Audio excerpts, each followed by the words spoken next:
In last week's study, we looked at the triumphal entry of Jesus into the city of Jerusalem as he rode in on the donkey colt and was greeted with shouts of praise and adoration, acknowledging him as the Messiah, the Savior from heaven. After arriving in Jerusalem, he makes his way to the temple where he observes the things that are going on there and sees some things that certainly shouldn't be taking place, that were taking place, and he's going to deal with those in our lesson tonight. But finally, he and his disciples returned back to the village of Bethany, where they had been lodging a few miles outside of Jerusalem. And so they spend that night there, and that's where we pick up the story this evening in Mark chapter 11. We'll begin in verse 12.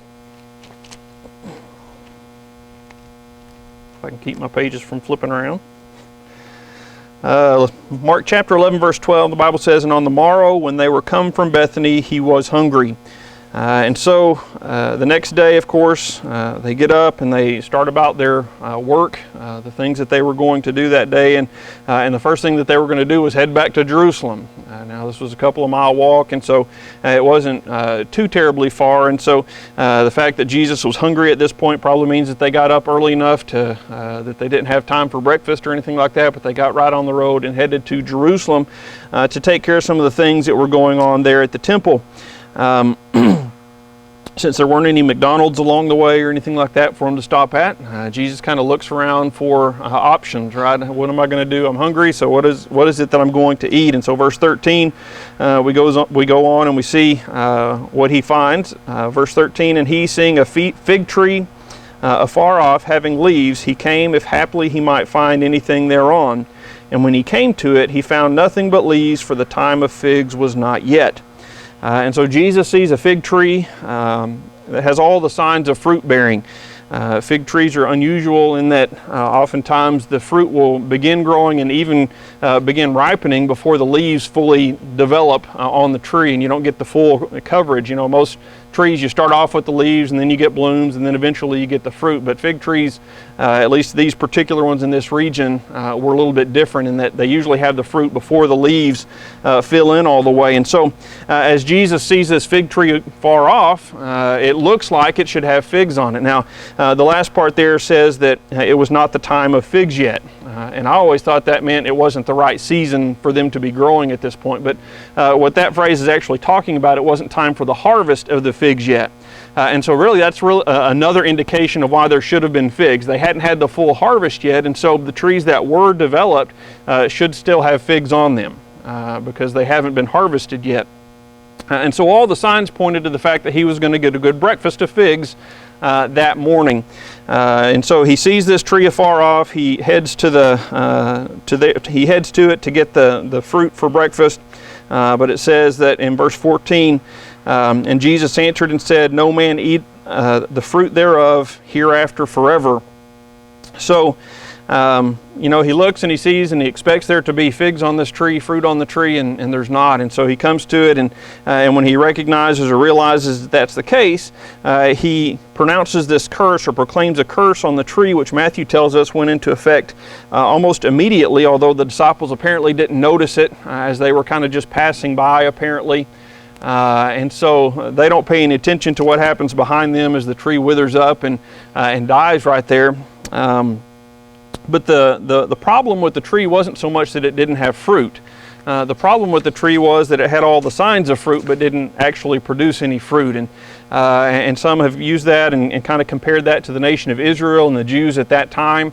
They had all the outward appearance of being godly, of being righteous. They had the law, they had the sacrifices, they had the temple, and they made a big show of their religion. It was the ceremony of it was very important to them, and yet for the most part, the reality of faith didn't exist. They had all the outward appearance. It looked good from the outside. It looked like they were being faithful. It looked like they were doing what they were supposed to be doing because they were going through the motions, but their faith was non-existent. It wasn't genuine what they were doing. It was just for the show, just for the outward appearance of it.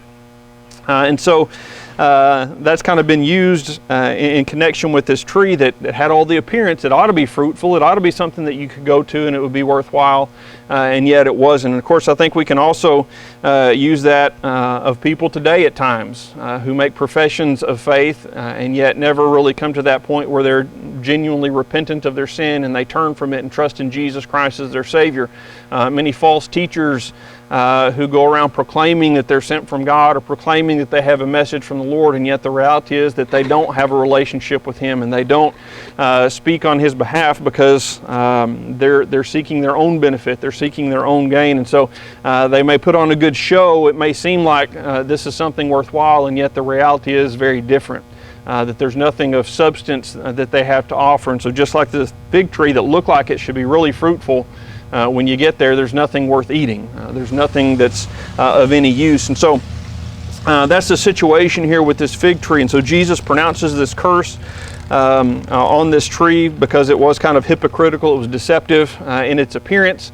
And next week we'll get to what happens after that, because like I said, the disciples didn't notice it immediately. It wasn't until the next day that they realized what was going on and what had happened here, and we'll get to that in next week's lesson. But before that, Jesus had to correct some of the things that were going on at the temple. Verses 15 and 16 there in chapter 11. The Bible says, "And they came to Jerusalem, and Jesus went into the temple and began to cast out them that sold and bought in the temple, and overthrew the tables of the money changers and the seats of them that sold doves." And so the scene described here kind of fits in more with a marketplace than it does the temple of God. There was a lot of business going on, a lot of activity going on, a lot of people here and there, a lot of money changing hands, and all these things were taking place. And while the law did make provisions for those who had to travel a far distance to come to Jerusalem for the Passover, and really for any cause, if they came to Jerusalem but they weren't able to bring their animals with them, there are provisions in the law for them to purchase an animal to sacrifice. Now, it had to meet the same qualifications as your own animal would, right? It couldn't have any spots or blemishes. It couldn't be crippled or anything like that. But you could purchase an animal in that way. And again, that's just kind of a practical thing that God provided for in the law to help the people. It was used for a benefit for the people that would be traveling, and a lot of times those who didn't have a lot of resources in the first place.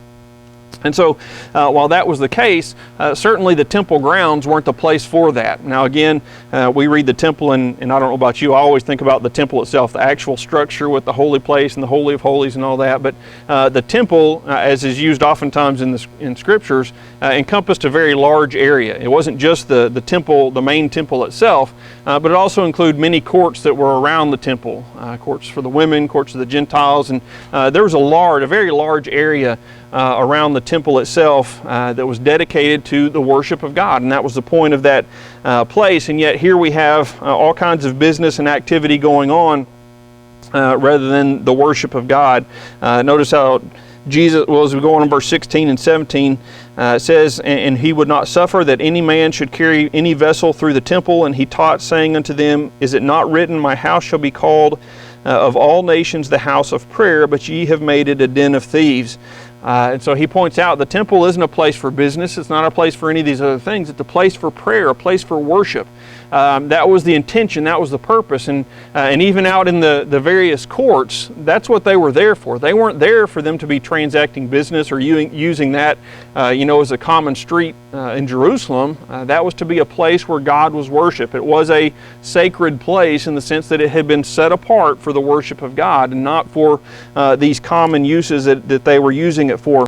The other problem was that they were selling the animals, and especially those exchanging the currencies, they were dishonest in it. They weren't doing things in a proper way. They were taking advantage of the situation that was there before them. The buyers and sellers that it mentions there were those who made a business basically of providing the materials used for worshipers at the temple. This would include things like the lambs for the Passover. It would include sheep and goats sheep and oxen for the various sacrifices. It would also include things like incense and oil and wine for the drink offerings, and all the things that would be required to worship there at the temple. You could find it there. But the problem again was that they were inflating the rates of these things, and they were charging much more than they were worth. because they kind of had people stuck in that spot where they didn't have any other options. The money exchangers also made a lot of profit. Again, what was going on is at the temple grounds, you had to use the temple shekel, their currency basically. And so since that wasn't a common currency that was used most places, in fact, it was basically only used at the temple at this period of time. Everybody else has Roman money or Greek money or money from, Eastern countries or things like that. Nobody had temple money just in their pockets. And so you'd show up, and in order to present these offerings at the temple, in order to pay the temple tax, which every Jew was required to give a half shekel every year as the temple tax, that was their responsibility as Jews. All of these things had to be done in that temple's currency. And so those who were in charge of exchanging that, they kind of made money both ways. They would make sure the rate was favorable to them whenever you were getting the temple currency, and they would make sure it was favorable for them again whenever you were getting regular money back, because if you show up and you get more temple money than you need for whatever purposes that you've got there, and you're going to go home, there's no need in taking temple money with you because you can't do anything with it. You want to exchange it back. And so basically they were making money both ways, and not just a little bit, right? They were, again, taking advantage of the situation in an uneven way. Then it also mentions the doves, or the sellers of doves specifically. Now you could say, well, that's just kind of more of the sacrifices, but the doves were actually used for those who couldn't afford anything else, either for purification, when someone had a child, or different situations. The purification offering was required, and it was other things, but if you weren't able to buy those other things, a dove could be substituted. And there were some other offerings that had that same provision. If you're not able, if you don't have financially, if you can't afford a large sacrifice, you can offer this smaller one. And so these people selling the doves were also inflating the prices greatly and charging much more. And while it's always wrong to do that, there's something especially wrong, I think, when you're basically taking advantage of the poorest of the poor. The people who couldn't afford it the most, you're taking advantage of them in that situation. I think that's why this particular offering was specified, and the seller of doves was singled out, because again, typically it was the women, and it was very poor women who didn't have any means of taking care of themselves. And remember, a lot of the people who show up for the Passover in this time period, they were coming from far distances, and we know that that's going to incur more costs for travel and all those kinds of things as well. And so you have people in a really bad spot, and then you're taking advantage of them in an even greater way. And so these are big problems that are going on in the temple. Another potential problem here is that it's speculated, and we don't know for a fact, but there's pretty good evidence that the priests were involved in some of this directly, right? That they gained, they benefited a lot from these transactions that took place. And in one particular priest, apparently, that there's record of, he basically raised doves, right? And so he got a lot of money out of this situation, and obviously that just kind of compounds the issue even more. But whether the priests and the scribes and those leaders in the temple were directly involved or not, they were certainly allowing these things to take place. And so that's a big problem that's going on in the temple grounds. And Jesus, he sees this, and certainly he is upset with it, and he's moved into action. As he says there in verse 17, my house shall be called of all nations the house of prayer, but ye have made it a den of thieves. And I think that's especially true and especially evident as we think about the conclusion that he comes to there. And really that was almost a direct attack on that leadership, on the scribes and the chief priests that it mentions. Jesus is quoting from the scriptures in Isaiah 56 verse 7 when he talks about the house being known among all nations as a house of prayer. And the reason why that would be such an attack against the leaders is basically he's saying even the Gentiles will look at the temple and see it as a place of prayer. And yet you, the leaders of the Jews, the leaders of my people, look at it and you just see a money-making proposition. You don't see it as a house of prayer. You don't view it, you don't look at it in the way that you should, with the respect and the honor that you should. You treat it as a common street in Jerusalem where you would sell and trade, and not only that, but you would rip people off and take advantage of them.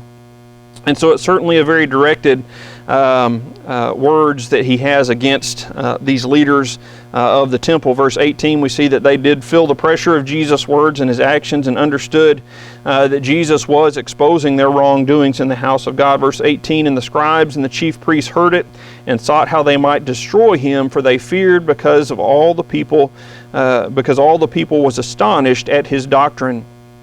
So the actions of Christ, they caused quite a stir, as you can imagine. What's going on over there? Sorry. Can you imagine if somebody showed up like tonight and started flip over the table, gets a whip, and starts driving people around? At least for us, that'd be pretty disconcerting. But you can imagine how word of that would spread pretty quickly, even in a small place. But in a place like Jerusalem, when there's lots of people, certainly there's going to be even more commotion that's raised as a result of that. And so there's a lot of talk going on, a lot of action taking place. And certainly the leaders of the leaders of the temple, it was drawn to their attention as well. The scribes and chief priests come together with the intention of finding a way to destroy Jesus. Notice it doesn't say just kill him. They want to absolutely destroy him. They want to discredit him. They want to basically destroy any movement that would come after him. And one of the big problems that they had was the doctrines that he taught. And because Jesus, the way that he taught and the things that he taught were very different from the things that they were accustomed to hearing and that these leaders were accustomed to teaching. They were very focused on the external, whereas Jesus really preached a lot about mercy. He preached about God's forgiveness. He preached about love and about loving others, about loving God. And these doctrines that Jesus taught really challenged the authority that the scribes and the chief priests had built up over the years. They had basically made their living off of manipulating the people and making them do what the priests and the scribes wanted them to do rather than truly seeking to teach them the ways of God. But Jesus, he presented them with the truth. And in doing so, it was a threat, at least in the eyes of the scribes and the chief priests. The authority that Jesus had, the doctrines of Jesus really challenged their authority over the people. His teachings challenged their understanding about the law, and his faithfulness to do these things, I think, may have been the biggest thing, and it really pointed out the hypocrisy of the scribes and the chief priests and the other religious leaders. Jesus, when he said, love your neighbor as yourself, he showed that. He went to these different places, and as the crowds thronged him, he ministered to them, and he served them, and he healed their sick, and he took care of them in a lot of different ways. And so, Jesus lived out the things that he preached and he proclaimed and he told other people to do. He followed his own commandments, whereas the scribes and the chief priests, the Pharisees and the others like them, they very rarely lived up to the standards that they set for others. And so Jesus was very different in that way, and I think it was that teaching, the doctrines that they feared most, even more than the power, even more than the miracles. They were threatened by the teachings of Christ and how different they were, and how they stood to challenge the authority of the scribes and the chief priests. Now, it says that they began this plotting to destroy him. Understand, this wasn't the first of their plotting, right? Basically, as soon as Jesus showed up on the scene, they were already starting to plot against him, and certainly after he began teaching and they began hearing the things that were going on, they kept their eyes on him, and we've seen that throughout our study in Mark, how there were always Pharisees around to challenge him whatever he did, and they'd try to bring doubt upon it, and they never were successful, but they kept doing it. This just kind of increases their intent, though, right? They're even more purposed about trying to find a way to destroy Jesus, not just to kill him, not just to be rid of him, but to completely destroy him, to discredit him in every way. And in our last verse, we see that Jesus kept up this work throughout the day. Remember, he left about breakfast time or before breakfast time. He eats on the way to Jerusalem.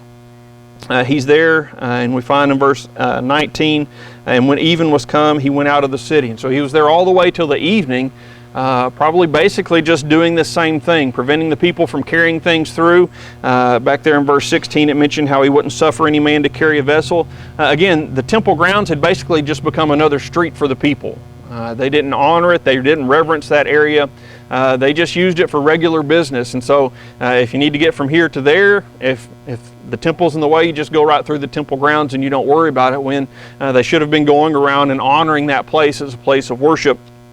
And so he spends the day doing that, because we probably all know what would happen. If he had just gone in the morning and said, get out of here, and drove them all out and left, by lunchtime they'd be back, right? And they'd be doing the same thing and setting up. And so he spends the day basically keeping them out of the temple and keeping the temple's purpose as it should be. Now we can imagine that the next day there were probably others who were coming to take that spot, or maybe the same ones were coming back. But for this day, Jesus was going to ensure that the temple was a place of worship and a place of prayer. And he did that throughout the day. And of course, as it says there, afterward he went back to Bethany, where he was lodging, and he would spend another night there. And we'll see next week how he continues his journey kind of back and forth. He'll end up back in Jerusalem. And we'll see how things unfold as he returns to the temple the next day. And those leaders who have gotten word about all that's been taking place and have seen him driving out and ruining their business, how they respond and what they have to say about it. And we'll also get that lesson about faith and prayer that the disciples learn from the cursed fig tree. So any questions?